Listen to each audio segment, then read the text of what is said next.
Today's episode of the podcast is brought to you by Clean Cut Meals. Clean Cut Meals offer a professional meal prep service and have various plans to suit your specific goals. They change up their menus every week so that you never get bored, and this can help you stay on track long term. Clean Cut are helping me with all my post-workout meals as I prepare to try and run 230 kilometers self-sufficient through the Arctic Circle next February. I've been using their meals for nearly a year now, so if you're short on time or just looking to get the time back from shopping, cooking, preparing or clearing up after meals, then definitely go check the lads out. To get 20% off your first time order, go to cleancutmeals.ie and enter the podcast code BKF at the checkout. That's BKF as in Brian Keane Fitness, BKF at the checkout for 20% off all first time orders. If you have any other questions, you can just fire the lads over an email too. Now on to this week's episode. Enjoy. You're listening to the BRIAN KEANE Fitness Podcast, where Irish fitness entrepreneur BRIAN KEANE answers your questions and interviews leaders in the world of fitness, health, mindset, and natural wellness. Come join the fun.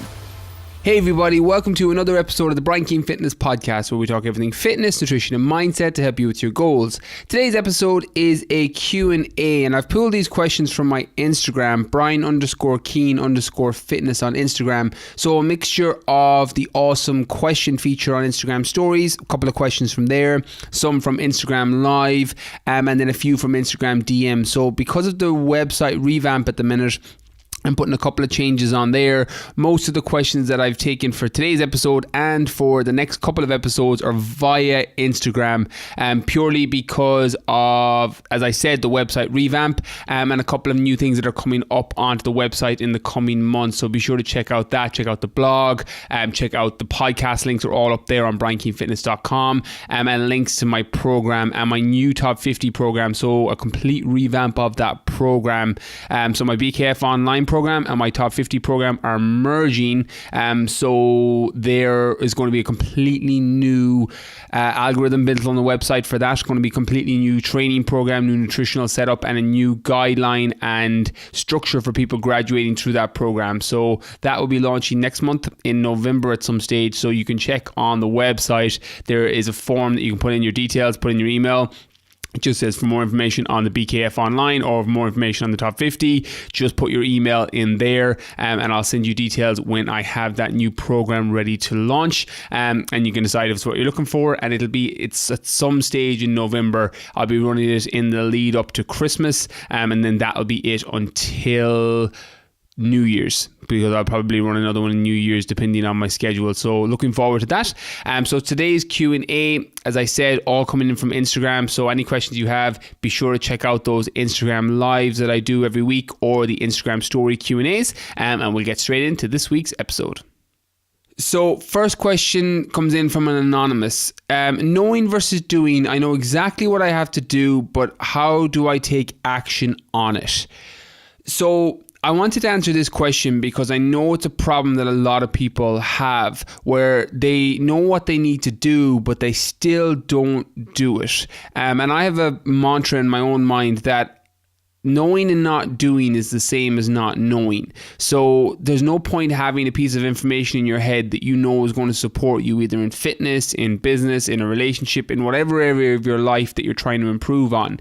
If you have knowledge in that area and you're still not applying it, you may as well not have that knowledge at all, because if you're not doing it, it actually is not going to help you improve or get to the level that you want to get to. One of the issues that I have with people that read a lot of books or go to a lot of seminars and then don't take action, or take action for a week and then fall off, is because you're convincing yourself that, right, it's the next book, I'll get that message and then I'll have exactly what I want, or I'll know exactly what I need to do, or I'll go to that next seminar, and if I spend 2, 3, 4, 500 euro on that seminar, then I'll know exactly what I need to do, and then I'll be able to achieve whatever I want to achieve, or I'll be happy, or I'll find the golden nugget or the silver bullet that's going to move me to the next level.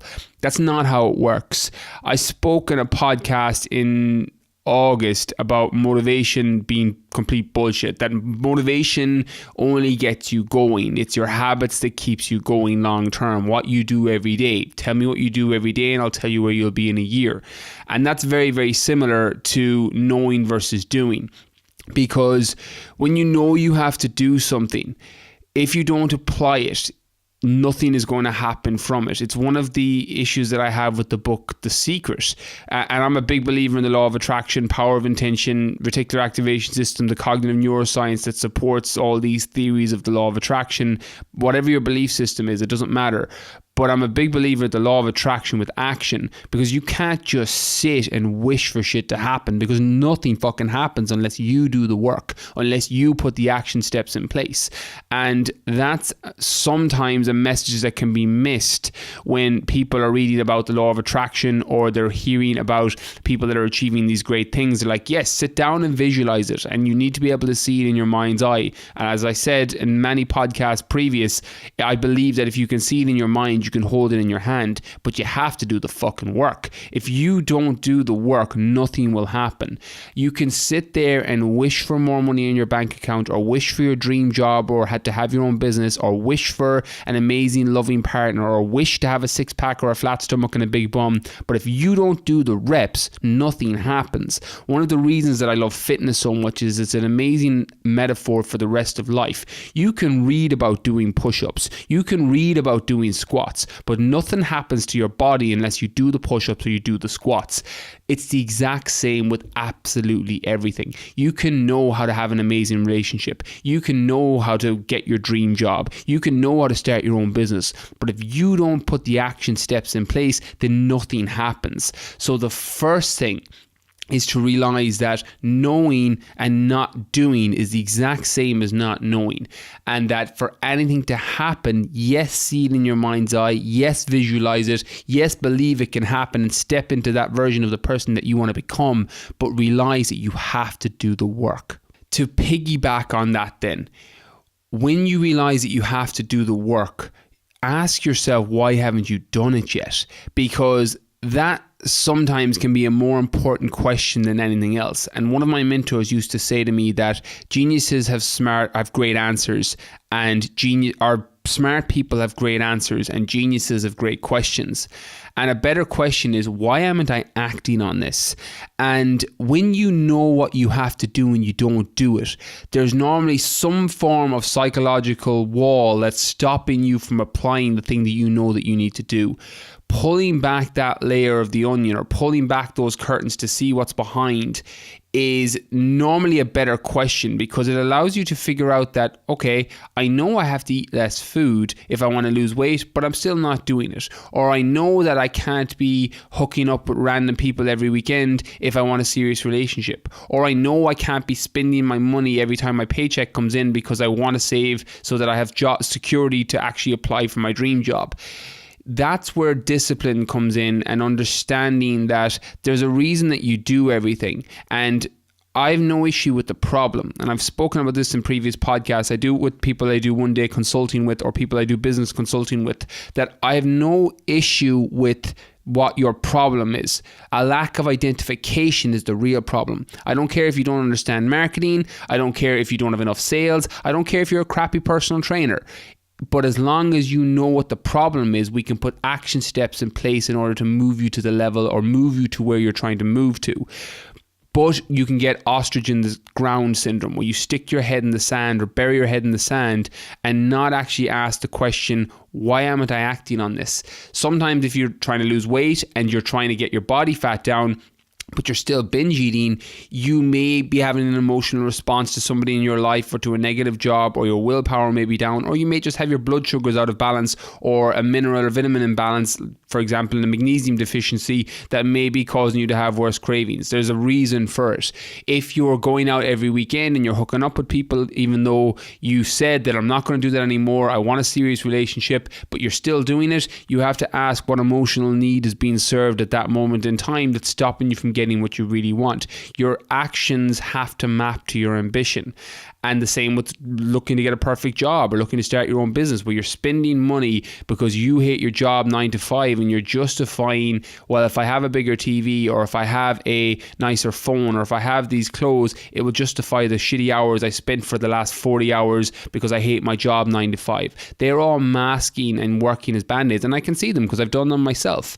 And they're when you start to ask those questions and realize that there's a reason that you're not acting, there's a reason that you're not putting the action steps in place. What is that reason? Because if you don't know what the problem is, there's nothing you can do to fix it. The problem isn't the problem. The lack of identification of the problem is the real problem. So first, find out what that is, because that alone may set you up for future success in doing, because you already have the knowledge. You have the hard part done. I spoke in my book, The Fitness Mindset, that there's 3 ways of looking at things: the things we know, the things we don't know, and the things we don't know we don't know.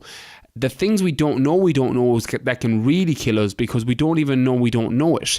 When you don't know something, like you don't know how to leave your job, or you don't know how to be in a successful relationship, or you don't know how to build muscle or lose body fat, you can find out, because you are already aware of the information that you don't have, and that you just need to go and find the person, or find the book, or find the seminar, or find the thing that fills that gap and serves and gives you that knowledge. When you have that knowledge, it's about the action steps then. If you're not putting it in place, there's something deeper there, and you got to figure out that question. Sometimes it's as simple as, I can't prioritize this right now. Why aren't you in better shape? Why don't you have the job you want? Why aren't you in the relationship you want? Why aren't you showing up in the world the way that you want to show up? It may just not be a priority right now. You don't have to do everything right now. Some things can run in parallel. You may have a great relationship and be in great shape, have an amazing family, and have the best job in the world, and you're one of the lucky people who's able to act on everything that they want. There's other people who just can't prioritize all those things right now. You may be choosing a family over a career. You may be doing the reverse. You may be choosing your body over going out at weekends to meet the right person. There's all these choices, and there's an opportunity cost to focusing on one thing. And when I had Tom Otten, a good close friend of mine from Dubai, an ultramarathon runner, on the podcast recently, he spoke about micro imbalance for macro balance, and how when you get microly obsessed or microly imbalanced about things, it can lead to macro balance on a whole. So for example, I've seen this in a lot of areas in my own life. To give you context, because your own best example, one of the reasons I was so successful in fitness and my sporting career, and then into bodybuilding and fitness modeling, where I was very, very successful from a subjective standpoint, was I was very obsessed with that way of living. All my meals, all my training, all my cardio, I knew exactly when I was doing it, and my actions were mapping to my ambition, to the detriment of other things. My business wasn't working well. I didn't have good personal relationships, and I wasn't super happy in other areas of my life. But I was very, quote unquote, subjectively successful in my fitness area of life. You may be the same. You may be prioritizing and being slightly more obsessed or slightly more focused on something that's important to you right now. And there's nothing wrong with that. If that's serving and giving you micro imbalance right now for macro balance in the future, for example, to play out that fitness story, it takes me very, very little effort right now to stay in shape. And it hasn't in the last 2-3 years. I don't even think about the foods that I eat. I don't even think about my training anymore, because it's so automatic. And it's one of the reasons I push habit so big, because when you tell me what you do every day, I'll tell you where you'll be in a year. And when you do it over and over again, and I spoke in the fitness mindset about making the right automatic choices when it comes to nutrition, when it comes to food, you don't even think about it after a certain period of time. When you know what foods work for your body and that are in alignment with your goals and that fit into your lifestyle and schedule, those food choices become automatic and you don't think about it anymore. When you get to that point, it makes it very, very easy, because you're not taking up any cognitive thought, or you're not taking up any thinking time to figure out what am I going to have for my next meal, or what am I going to do in the gym today, because it just becomes automatic. So it can serve, when you have that micro imbalance, it can serve for macro balance down the line. But you got to be real with that, because if that's where you're at right now and you're prioritizing your body right now, or you're prioritizing your job, or you're prioritizing your family, and you don't have the time, or you don't have the perceived time, you can't prioritize the time, because there's a big difference between not having time and not being able to prioritize the time, because you do have the time, you just can't prioritize it. And if you're listening to this and going, no, Brian, you don't know, I don't have the time. No, you do have the fucking time. You're just not prioritizing it. We all have the same 24 hours in the day. You just may not be able to prioritize something right now that's a relationship, or eating well, or going to the gym, or your job. You do have the time, because you could get up earlier, you could stay up later, or you could do it in between. You may not have the energy which is different. You may not want to, but we do the things that we value most. If you have your family at the top of your value ladder, then you're probably dropping them off to training, or you're picking them up from school, or you're not organizing for somebody else to do that because you value that more than preparing your own meals. You may prepare meals for your kids every day, but you're not able to do your own healthy meals. Again, what's valuable to you, you will prioritize and do. And when you get that one reframe of prioritizing, I'm not prioritizing this versus I don't have time, that can make you stop fooling yourself. And I'm a big fan of the Richard Feynman quote, who was a Nobel Prize physicist, who said, don't fool yourself and you're the easiest person to fool. And when you reframe that, I don't have time versus I'm not making this a priority, it allows you to see it for how it truly is and not a story that you've told yourself.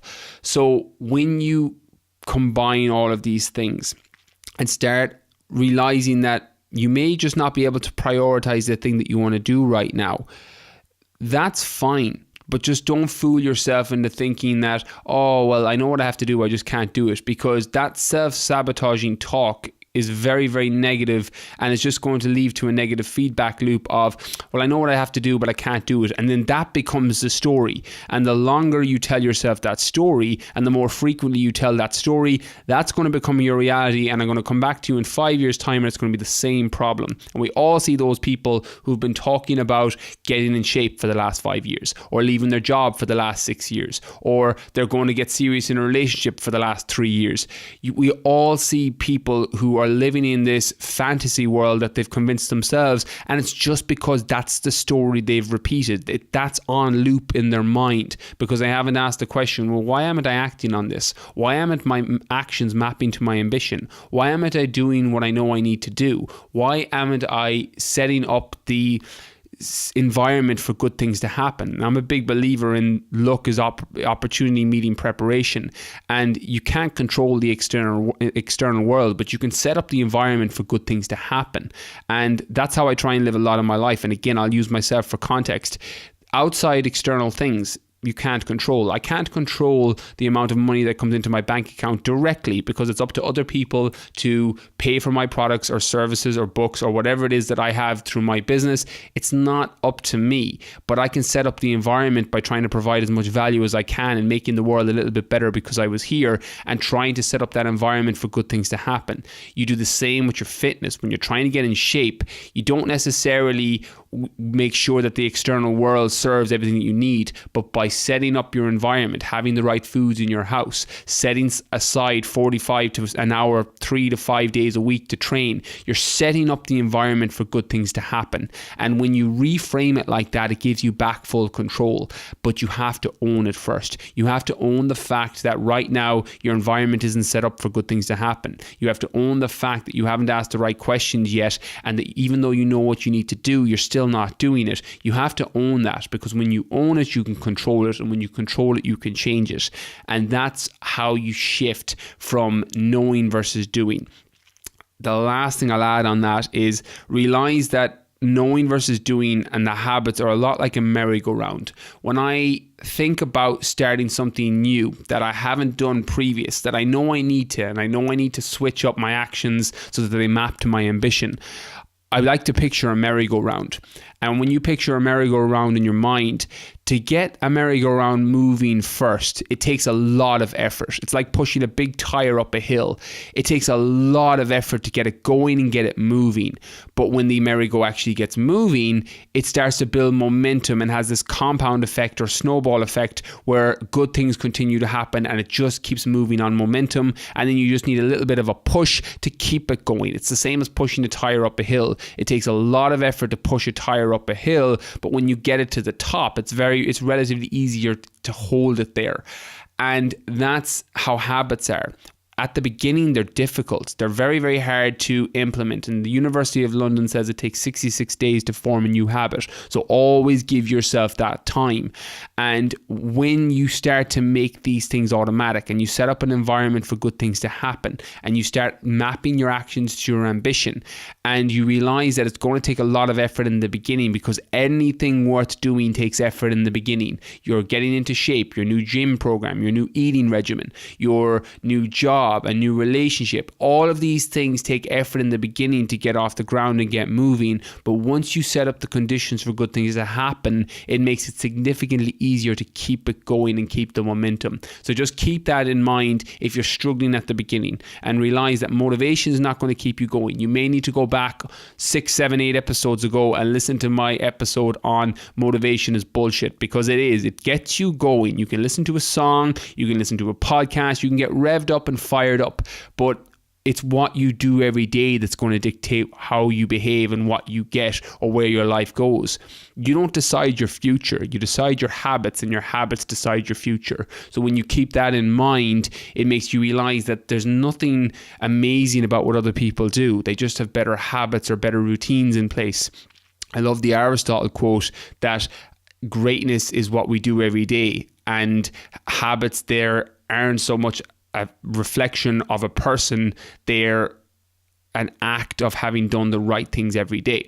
And I'm paraphrasing, but it gives you an idea that the greats of times past understood that greatness isn't an external thing. It's what you do repeatedly that dictates where your life goes and who you become. So whatever it is that I'm not sure what you're talking about in your knowing versus doing, but how you do anything is how you do everything. So hopefully it applies, and that gives you a gauge on how to get your actions to map to your ambition so you can get to where you want to be. Okay, next question comes in from Aina M3. Where do you buy your books? I find them very expensive in Ireland. So I'm going to answer this one regardless of where you are in the world, because I know I have listeners from all over. There's people in different countries, and I will tell you where I get my books into Ireland, or when I was in the UK, into the UK. Also, when I lived in California, into the US, because it's very similar. But I'm going to wrap it around in a story or a contextual reframe of how you see certain things. So just to give you a little bit of a background, I spend probably about between 100 and 200 euro a month on books. So I read a lot. I get through 2 or 3 books a month, 2 or 3 books a week, either through audio, which is Audible is the app that I use. It's the Amazon audiobook app. So generally most books that you'll get on Amazon, you'll get on Audible as well in audiobook format. So I drive 2 hours every day. So I turn my car into a library on wheels, and I'll either consume a podcast or an audiobook while I'm driving. So I'm always getting 2 hours of audio learning at least a day. And if I'm doing my longer runs, I normally have saved podcasts, or if an audiobook that I'm really into, I'll save it for those longer runs, for those 10, 20 kilometer runs.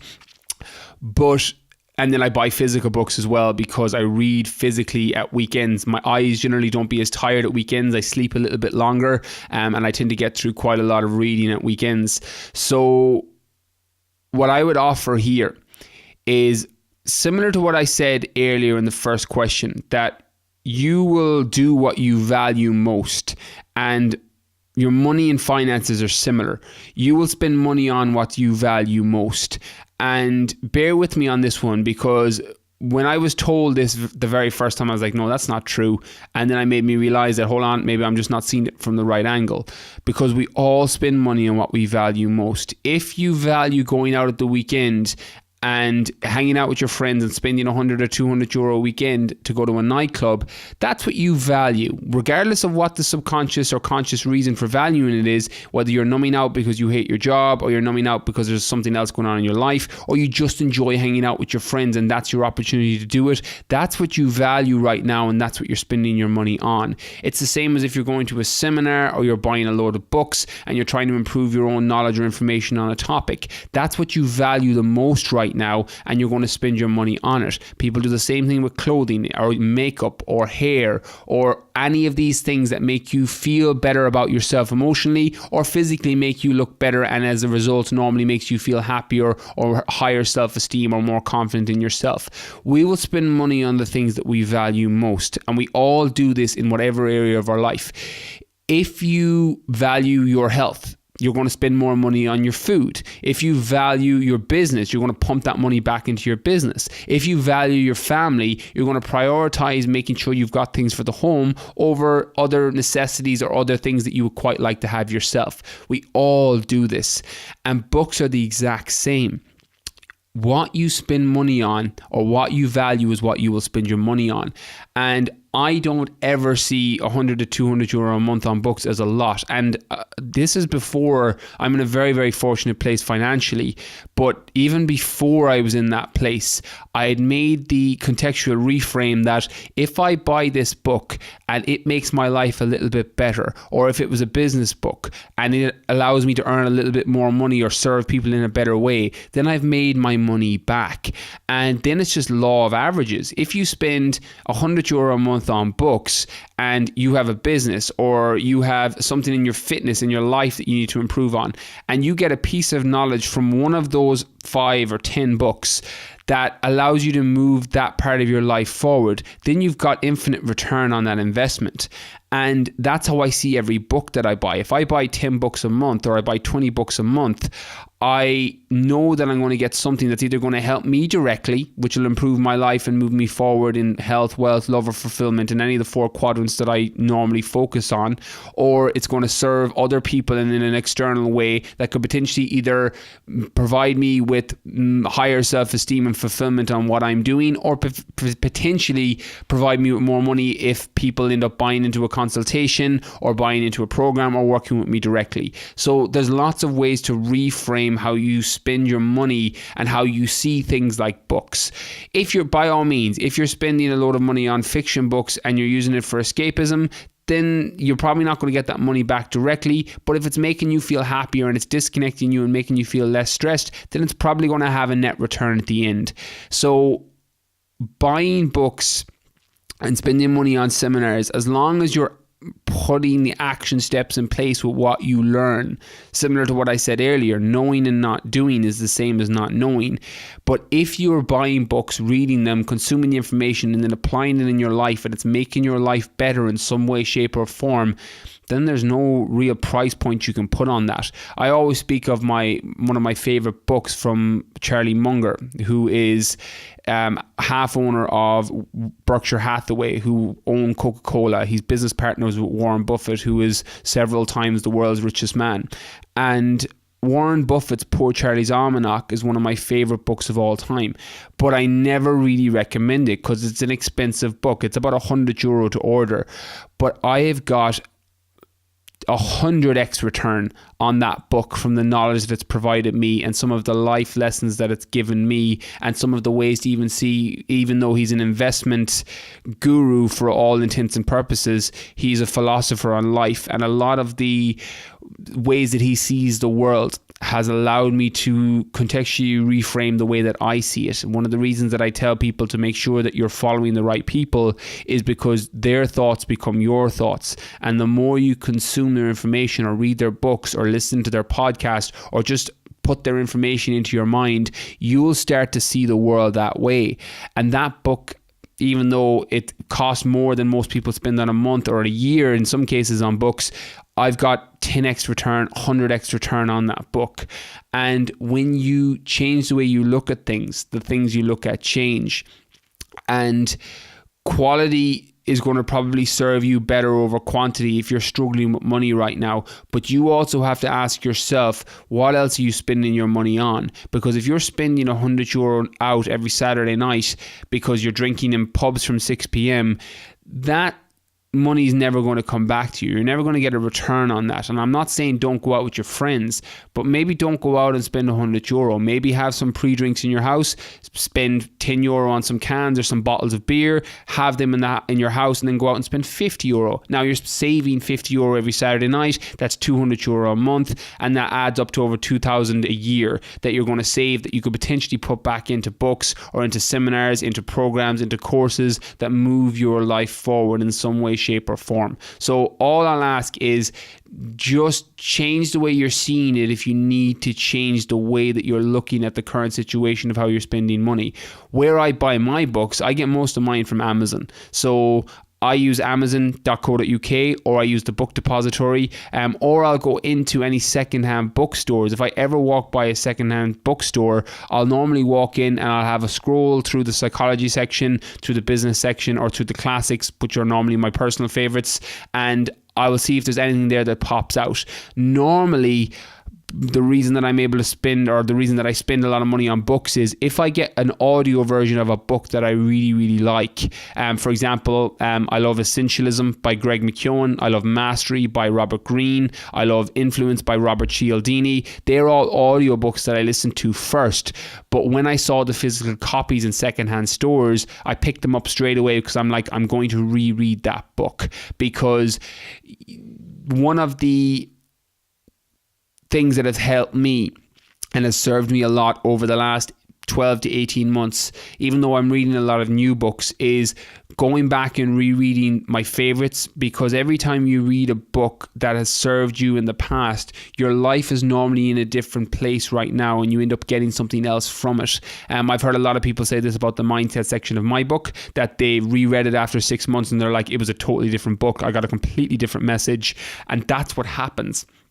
And when I wrote the fitness mindset, that's what I set out to do, because one of the things that helps me so much is when I'm reading a book like Jordan Peterson's 12 Rules for Life. I can read that book when it came out, the week it came out, and then I reread it again recently, and it was a completely different book because my life was in a different stage and I was focusing on different things 6 to 9 months later, so I got a completely different message from it. So I go back and reread my favorites. So there's also an argument that you're better to have your 5 or 10 books and just reread those until that message sticks. And as I said, the beauty of consuming information or reading books by people who are helping move your life forward is your thoughts, or their thoughts become your thoughts. So just keep all of that in mind. As I said, I use Amazon. That's where I use Amazon when I lived in the UK. I used Amazon.com when I lived in the US. I use the book depository as well. I'll normally go on either, or I'll use secondhand bookstores. You could pick up 10, 20 books for €100 pretty comfortably in a secondhand bookstore.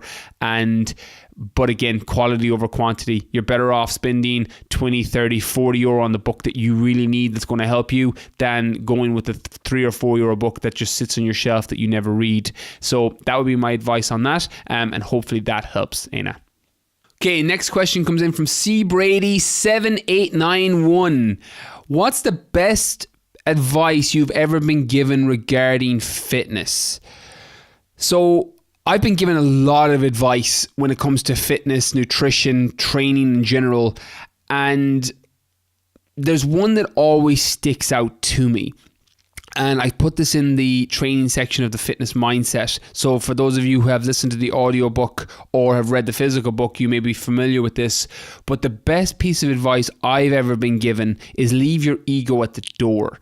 And one of the reasons, and even though it sounds like it may be advice for a young male, this applies to females as well, and I'm going to give context to why, because where it led me to allowed me to change my body composition significantly faster and more effectively than a lot of my peers or people who I started with. And what happens with a lot of people when they join the gym first, and guys are a little bit worse for this than girls. I don't like to generalize, but in my experience, guys are a little bit worse for this than girls, particularly young guys, where you go to the gym and you're constantly trying to outlift the people you're training with. So you're just moving stupid weight on a bench press, trying to outbench your friends. And there is a place for this. And sometimes it's good to switch it up. Sometimes it's good to just go heavy and try and move the weight if that's what you want to do. Or if you're a power lifter or a strong man or strong woman, then by all means, that's what your training is going to be based on, because your philosophy is on improving strength and moving weight from A to B. If body composition is your goal, which was my goal for years, body composition's in alignment with athletic performance. And when you train like that, one, you tend to not change your body composition that well. But two, you also increase your risk of injury because you're moving stupid weights, just trying to outbench or outmove your friends or outlift your friends. And when you leave your ego at the door, it allows you to look at your training very objectively on, okay, what training program do I need to do right now that's going to move me from A to B and get me to where I want to be? And when I work with people in my GA Lean Body program or my Top 50 program, but my GA Lean Body program more so because of the nature of the person coming through that. So people trying to improve their hurling or football performance and trying to change their body composition, build more muscle, get leaner, get a six-pack, etc. So one of the pieces of advice that I offer on there for people that need it, and it's the advice that I got myself, was leave your ego at the door. I do not care what you're benching. I don't care what your starting point is. I don't care what you're lifting. As long as you're working in the right parameters that are going to move your body and your performance forward, that's what I want. So if someone comes back to me and goes, right, on the bench press, I can't actually add any weight. I can only move the 20 kilo bench press. My friends are laughing at me. I'm like, I don't care. I'm like, if that's what you can do for 3 sets of 10 with a 4-second negative and a 2-second positive, or a 1-second explosive positive, then that's what I want you to do, because that's our starting point. And I said, come back in 6 months and see how far past your friends you are, because you've built the foundation where your friends are still benching the same weight they started with and they're not improving, and now they've got a whole host of injuries that are accompanying that lift.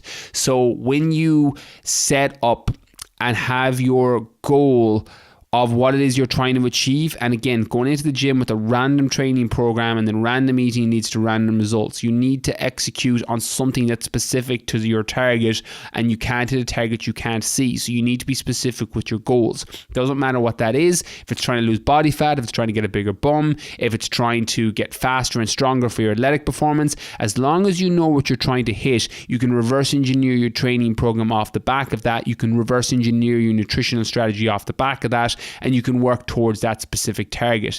But that doesn't happen if you're constantly ego lifting or you're constantly trying to out-train your friends. And again, this is context being key. If your friends are following your same training program, for example, GA Lean Body program, or a Top 50 program, my BKF Online program, or any program you've designed yourself, or you're working from another trainer, if you're working from the same program, then yes, there's a time and place to increase your weight, but it needs to be within the parameters that are specific to your goal. Don't go in and do 1 rep on a bench press just because you want to outlift your friends. If your goal is body composition and power, that's not necessarily going to help you, or it's not going to be the most effective way to help you. So leave your ego at the door. Make sure that your training program is in alignment with what you're trying to achieve. And don't compare your chapter 20 to somebody else's, or your chapter 1 to somebody else's chapter 20. When you go into the gym and there's other guys in there lifting more than you, or other girls in there lifting more than you, or looking better than you, don't compare yourself to them. You don't know where their starting point was. Comparison, I love the Theodore Roosevelt quote, comparison is the thief of joy. And when you compare, you will completely despair at where your starting point is. It doesn't matter where your starting point is and where that other person is. As long as you're improving and moving forward from where you started, that's what's important. Again, it comes back to the problem isn't that you don't look like that other guy or girl. The problem can be from a lack of identification of a problem. It's, are you improving in what you're trying to achieve? If the answer is no, then either your goal or your isn't set up in the right way and it needs to be adjusted slightly, or the timeline needs to be adjusted slightly, or your training program or nutritional plan or the supplements you're using aren't in alignment with what you're trying to achieve, and you need to change it.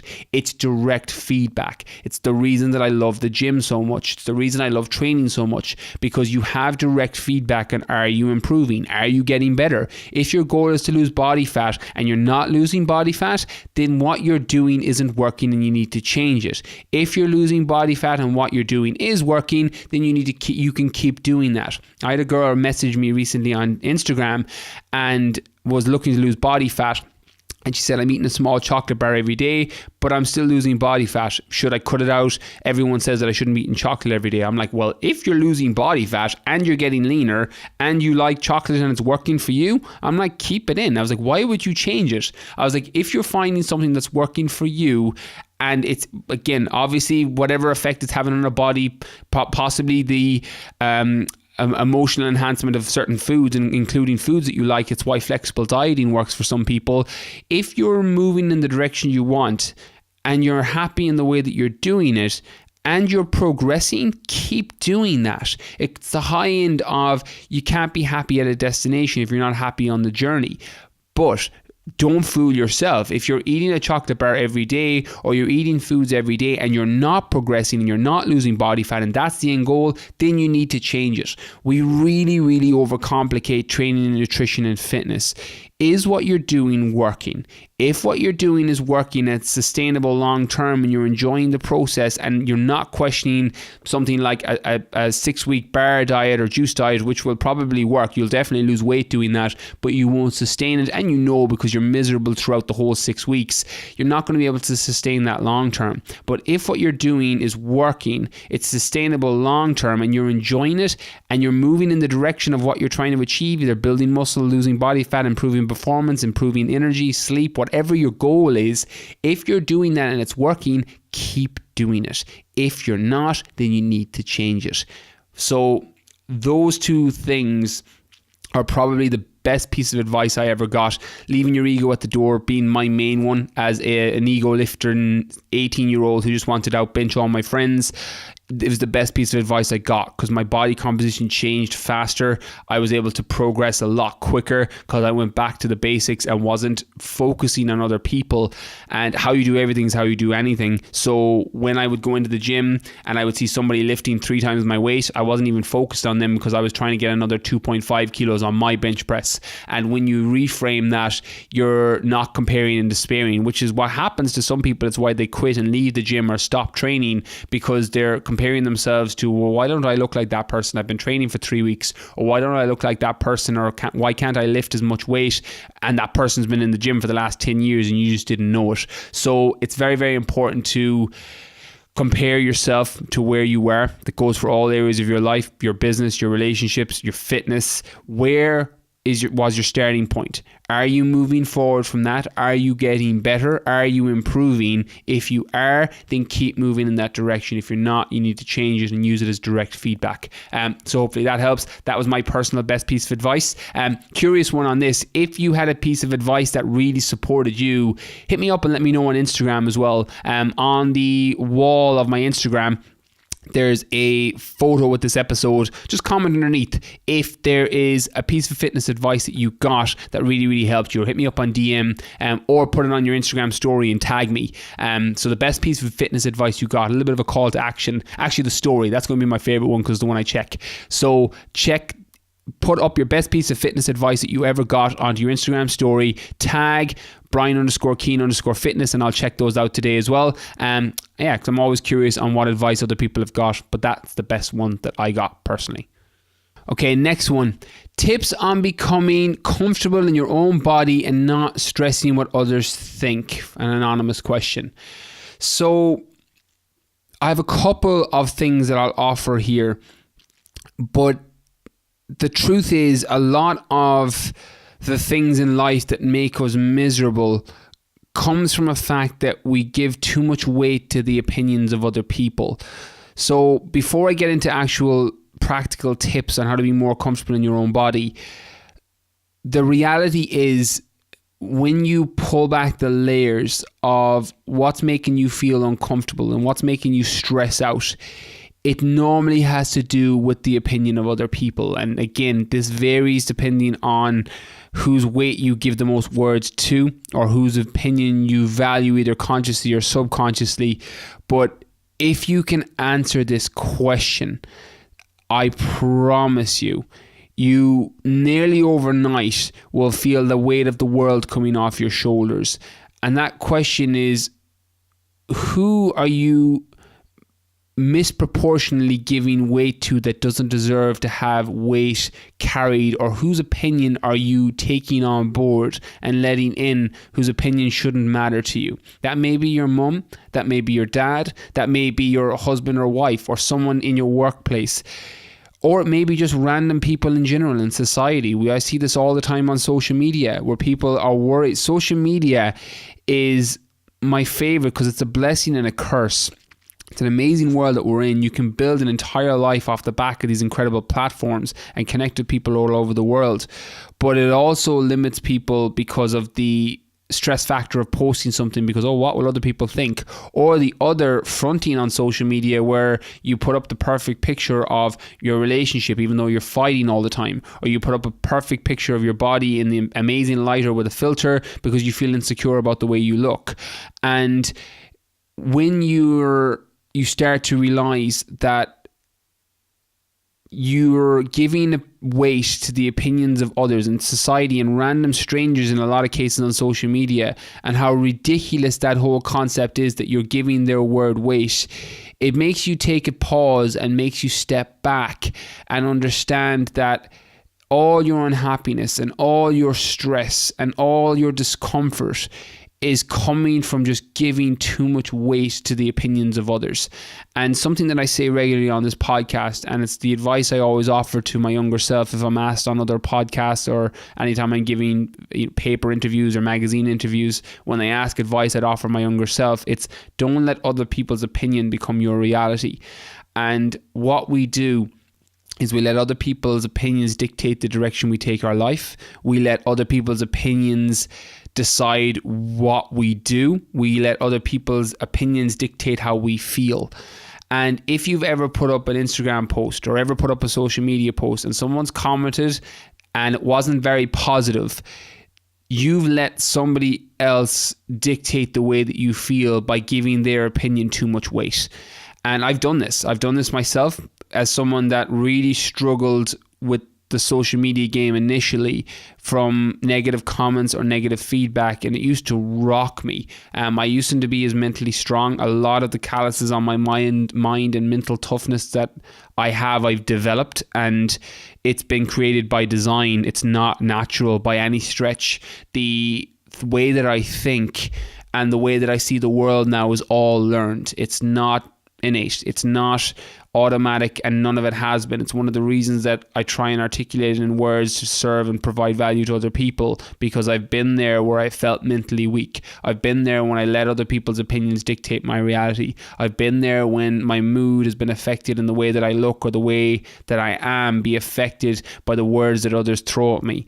And now that doesn't happen, because when you have that discomfort and you make the conscious choice to own it and not be a victim of the words that come in your direction, and not letting and attaching to the external words, knowing that suffering comes from attachment and attachment to things that are outside of your control, and you can control the way that you see every given situation. You can interject perspective into every given situation, and when you realize that every emotional attachment that you give to words of other people, that's your choice. You've done that by choice. You've chosen to see it in that way, and you've chosen to give that emotional attachment to the words that weight has been given.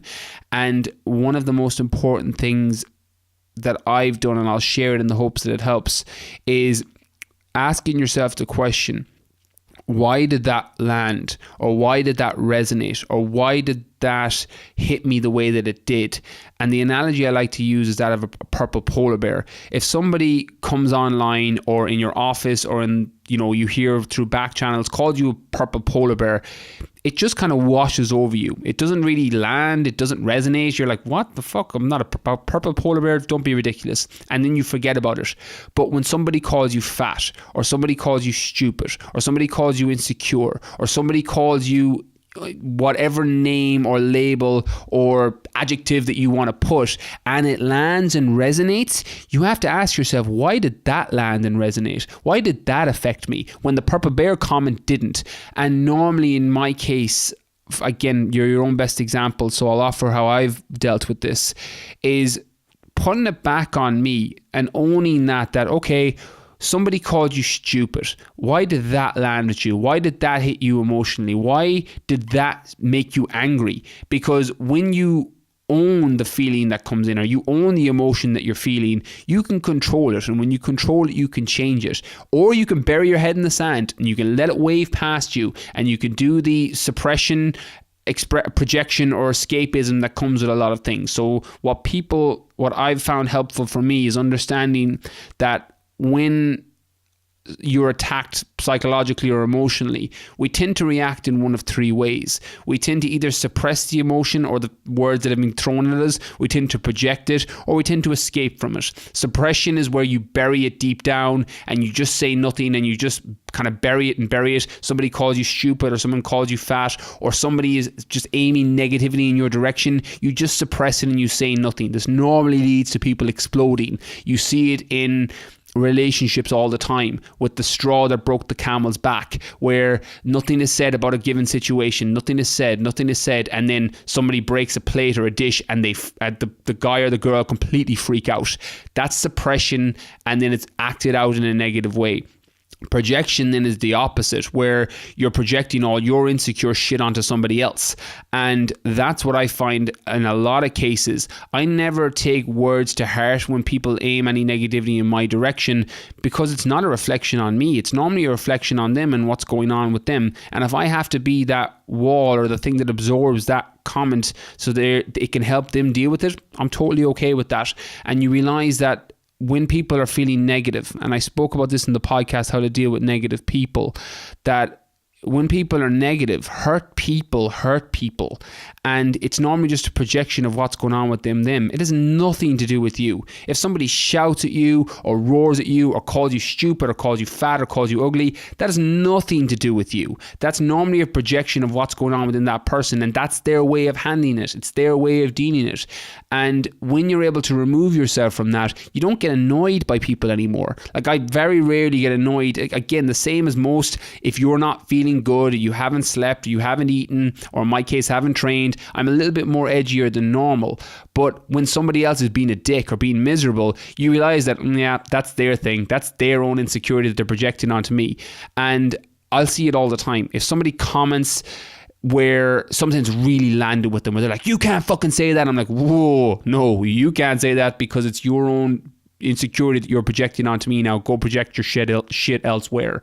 And that's how we deal with things. And I'm only able to see this because I did this. Like, I wasn't a big projector in the keyboard warrior sense, but every time I would see somebody that made me feel insecure on social media, I would go straight to, yeah, well, he probably has no social life, or he's probably on steroids, or, you know, he probably is so insecure with the way he looks. And all I was doing was projecting my own insecurity. It's the old Aesop fables of sour grapes. It's cognitive dissonance is the psychological term. It's where the Aesop fable, where he speaks about the fox walking through the forest and he sees grapes on top of the tree, and he reaches for the grapes and he reaches for the grapes and he can't get them, and he jumps and he still can't get the grapes, and he walks away and goes, those grapes are probably sour anyway. It's cognitive dissonance. It's convincing yourself that something else isn't worth achieving, or that somebody else is doing something that's not in alignment with what you think the way it should be done, because you feel insecure and you need to project it out that way. And that's what I did. It's one of the ways I'm able to recognize it in people now, because when you pull it back and you own it, and every time you feel that feeling coming up within yourself towards somebody else, you're able to own it, control it, and then change it. And then on the last one is escapism, where you completely escape. So this can be from alcohol, this can be from drugs, this can be from TV or Netflix series, where you just completely numb out and escape from the reality. And unfortunately, again, this is another one I've done myself. When I've been in previous really bad relationships where I didn't have the guts to end it for majority of reasons. I wasn't psychologically strong enough, a little bit codependent, and I would numb out. I would literally spend hours and hours just watching TV or watching sport. I'm still an Arsenal fan, but I had a season ticket at Arsenal. I love football, love GA, love sport, but I would throw myself into those escapism because I didn't want to deal with the situation at the time.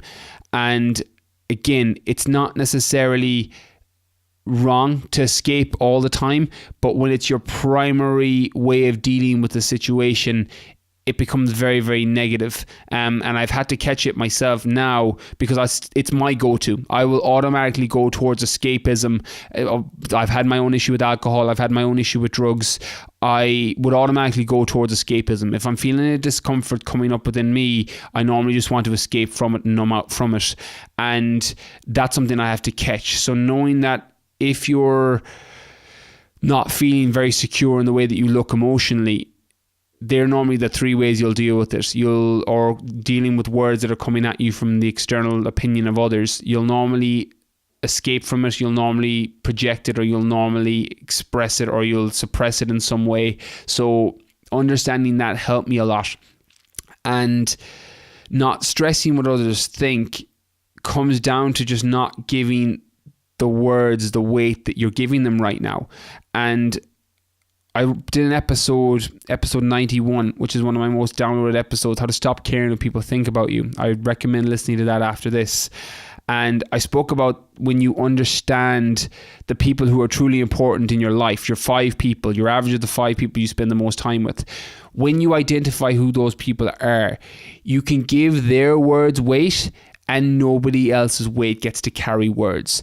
When I made that one shift when I was about 25 years of age, and again, I honed this over the last 5-6 years, that when I started to realize that I've got 2 or 3 friends who I would die for and them for me, I've got 1 or 2 family members who are the same bucket, their words carry weight, and everybody else outside of that, it doesn't matter. When you start to see the world that way, you start to feel a lot freer, and the entire weight of the world can come off your shoulders because you're not caring about what people at your work are saying about you. You're not caring what people on social media are commenting about you, and you realize that nothing is good or bad, but thinking makes it so. All those emotions and feelings that you attach to it, you've done that. You've given those words that weight. And Buddha said the suffering comes from attachment, and I'll go one step further, that suffering comes from the attachment of words that other people have towards us. When you stop doing that, your own body image and how to become comfortable in yourself comes as a result of that. And you may get it in other ways, and the practical tips are, building up confidence. And one of the ways you build confidence is by saying you're going to do something and then doing it, and doing that continuously over time. The analogy I like to use is that of legs on a table, and every time you add more legs to a table, every time you do something that you said you were going to do when you do it, those legs get stronger and stronger. And depression and issues of inadequacy and not having self-worth normally comes from, 1, not setting goals and achieving them, but 2, it comes from a story you've told yourself that you can't achieve something. And if you tell yourself you can do something and you tell yourself you can't do something, you're right on both occasions, because your mind will seek out and it will look for ways to do something the same ways it'll close off and it'll stop looking for ways to do something if you've shut off your mind and told yourself you can't. So you need to reframe that. Again, coming back to the gym, the reason I love the gym so much is it works as a physical manifestation of goal setting and improving and building confidence. Generally, people don't build confidence in the gym from going from A to Z, from losing a load of weight or from building muscle or getting the body composition that they get. Yes, that helps, and it ends up being a destination that you're proud to be on or proud to have got to. But what builds the confidence from the gym is the small incremental daily improvements that you make. It's the losing the pound a week. It's the being able to run a kilometer or half a kilometer in your first workout and being out of breath, and now being able to run a kilometer and a half and then up to 2 kilometers. It's being able to squat a bar with no weight and then being able to add 2.5 kilos on one week and then 5 kilos another week and improving your strength. It's setting small targets and then hitting them that builds confidence. And in order to improve in the gym, you have to set those targets. You have to say, okay, I'm able to squat 20 kilos right now. By Christmas, I want to be able to squat 45 kilos. And you work towards that. And you get this monomaniacal focus on how do I improve and how do I get better. What you focus on and what you give energy to will expand. And when you start improving in the gym and you start setting targets and you start hitting those incremental daily goals, you start to build confidence within yourself because you're adding legs to those tables. That's how you get more comfortable in your body, because you're setting targets, you're improving, and you're not giving weight to the other people that are around you. The gym is a great way and a metaphor for life, that it's not about the end goal. It's about the journey. It's about the process. And when you come back and frequently ask yourself, am I enjoying this process? Am I enjoying this journey? Is what I'm doing today improving me and moving my life forward? And I can do this consistently because I'm enjoying it, or I'm doing it consistently because the suffering makes me stronger. I run every day because I hate to run. It makes me psychologically stronger. So you don't have to enjoy every single minute of it. Some people hate the gym, but you do it because of the end result. And I get that. I run every day because I hate to fucking run. So it allows me to become psychologically stronger and show up better in other areas of my life, because I get into that habit of every single day doing something that I hate to do. And it allows me to sit down and write when I don't feel like writing. It allows me to sit down and do the meetings and be present when I'm not feeling it or haven't slept the night before. You get used to being in a perpetual state of discomfort, and you're doing it every single day, and you feel better at the end. If I set a target of a 5, 10, 15 or 20k run, and I hit that target and my Garmin, my watch goes off and says, yeah, clicked, you've done 20k today, I feel psychologically stronger because I didn't want to do it. I spoke on my episode with Tom Otten, who's an ultramarathon runner and runs for fun, that I hate running. I hate every step, from the first step I take out of the door to the last step I step back into the house, or the first step on the treadmill or off the treadmill. But I'm psychologically stronger as a result. So you don't have to enjoy it, but you know it's for your benefit. So there's two ways of seeing that. Becoming comfortable in your body isn't about changing your body. It's about changing the way that you see it and changing your mindset. It's the same way as you can put an insecure guy into an amazing new 118 Audi or BMW or an incredible car. But if you put the same guy in the new car, you're still going to have the old result of feeling insecure, because you're plastering over a cut. And it's not about changing the external things necessarily. It's not about changing the car, buying the bigger house, having the nicer clothes, having the better body. That's not what makes you happy. What you think is making you happy is your attachment to the way that is, because if I look that way, I'll feel this way. That's not necessarily true.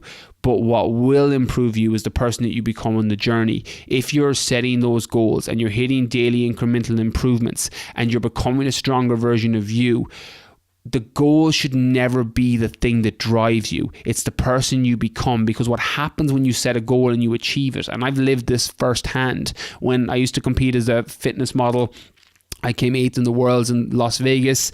I remember working for that show. That was my kind of penny drop show, because it was the last one I did as a competitive bodybuilder, as a professional fitness model, because I worked everything towards that. The 6 months before, I lived and breathed everything to do with bodybuilding to prepare me for that show, because I was going up against some of the best people in the world. And when the show was over, I was like, okay, is this it? I'm like, it's done. You reach the top of the mountain and you realize that you're not satisfied. And I spoke about it in the mindset section of my book, The Fitness Mindset. I had a similar issue when I was teaching. I used to be a former primary school teacher, that I went through college. I did 4 years in college, a postgraduate, and then got what I thought was my perfect job, and then got it, went into it. And then a week later, I was like, oh my God, this isn't what I want to do. And I climbed that ladder against the wrong wall and got to the top and realized, fuck, I'm up against the wrong wall. And that can happen when you follow toward the destination and not realize that it's not the destination that's important. It's the journey. It's the person that you're becoming. And one of the things that I do now, and I'll share because it supports and serves me, is I'm always striving to figure out what person I need to become in order to achieve this goal. When I ran 250 kilometers through the Sahara in April, I wasn't trying to run Marathon des Sables. I wasn't trying to get the gold medal at the end. I wasn't trying to get the medal at the end. I was asking myself the question daily, who do I have to become in order to be able to run 250 kilometers self-sufficiently through the Sahara Desert in April? I'm running the Arctic Circle next year, 230 kilometers self-sufficient through the Arctic Circle, -3 to -40 degrees, one of the coldest places on earth. I'm daily asking myself now, who do I have to become in order to be able to run through the Arctic Circle? I need to be mentally stronger. I need to be physically better prepared. Asking these questions allows me to become that person. Running through the Arctic Circle is then just one more step on the journey. When you reframe your body image and how you look as, when I get to this level of body fat, or I get to this amount of muscle, or I look this way, it's just one more step on the journey, and then you keep moving forward because you're doing the things daily that are helping you sustain that long term, and you don't put all the attachment to, I'll be happy when. I'll be happy when I'm at this level of body fat. I'll be happy when I get my weight down to this level. I'll be happy when I have this size on my arm. I'll be happy when I'm able to fit into this dress or look tighter in this t-shirt. That's not the right way to look at it, because if you ask yourself and tell yourself you'll be happy when, what happens there is the bar moves when you hit that target, and now your new I'll be happy when has to go to another level. You are constantly putting your happiness into an external thing in the future that you never end up hitting. So I would advise to become comfortable in your own body, realize it's your choice and your decision, and reframing that it's not the way that you look that's going to lead to your comfort in yourself or being confident in the way that yourself. It's the person that you'll become on the way to that journey, on the way to that body, on the way to that job, on the way to that relationship, on the way to that challenge. It's the person you become that's going to give you the confidence and add the legs to your table, that's going to make you feel more secure in yourself. If you can combine that and synchronize that with not caring what other people think and not stressing what other people think, and realize that there's certain people in your life who you should give weight to their word and who you can turn to if they're your inner circle of 5 people, but everybody outside of that, their weight doesn't matter. They're good words, take them in by all means, appreciate them, but the negative words can't rock you to your core. Suffering comes from attachment, so you can't attach to the good words and you can't attach to the bad words. One of the last things that I'll share, just because it comes to mind, I had a conversation at a seminar recently with a guy who was struggling with something very, very similar in terms of stressing what other people thought. And he was trying to build up his social media. And he goes, how do you deal with the negative comments? And I said, I deal with the negative comments the same way I deal with the positive comments. The positive comments don't lift me to euphoria, and the negative comments don't rock me to my core. If somebody, and I get some amazing comments from some podcasts that I've done or a piece of information that I've offered that has landed or resonated with somebody, and people will DM me or message me, and I feel great, and I'm so happy that I'm able to serve the world. And I'm, again, big believer in that fulfillment comes when you lose yourself in the service of others. And I'll get those messages and I'll think, yeah, I'll get a smile on my face and I'll be delighted that they come in. But the same way as if someone's being really negative and going, oh, this guy's full of shit, or I hate this guy, or, you know, you're whatever, insert insult here, that doesn't rock me either, because you can't give too much weight to the good words and not be able to give that same weight to the bad words. It needs to keep you level. And again, everyone outside my circle of 5 people, that's how I approach it. And it's probably the best piece of advice I would offer my younger self if I could go back to 23, 24 when I was starting my journey first, because of the criticism aimed in my direction and my inability to accept it, or my inability to learn from it and not see failure as feedback, and my inability to be mentally stronger as a result, where it would just rock me for days and I'd be afraid to post anything. And I would go back and say, you can't give weight to the words. It's people projecting their stuff onto you, and anything that lands is an insecurity that you need to deal with within yourself. And escapism is not going to help. Numbing out's not going to help. Not giving the words those weight will help.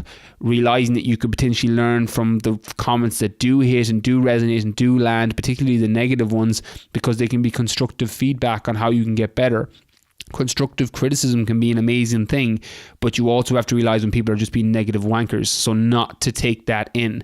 And that's the big difference. So being comfortable in your own body, a lot of it's going to be down to the way you see it, and not stressing what others think is down to not giving the words weight, and realizing that you're choosing to do that. It's all a choice, all of it. When you own it, you can control it, and when you control it, you can change it.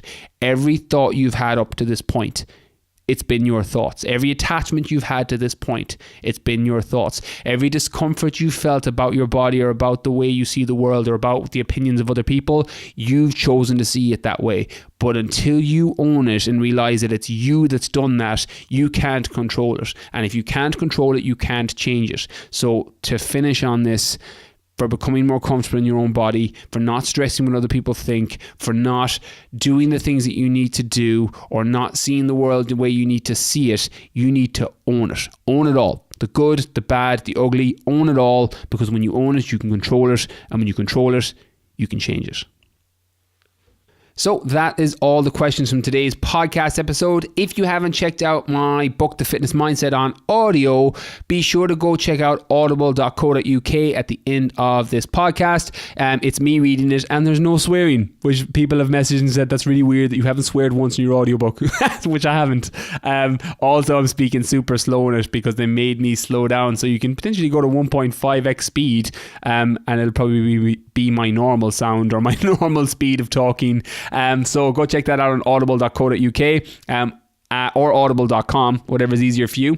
You can see it on amazon.co.uk as well. You have the option and the link to the audio version. I'm on, what version I'm on? The credit. I'm on 2 credits a month, I think. But you can buy it. You can get it through credits.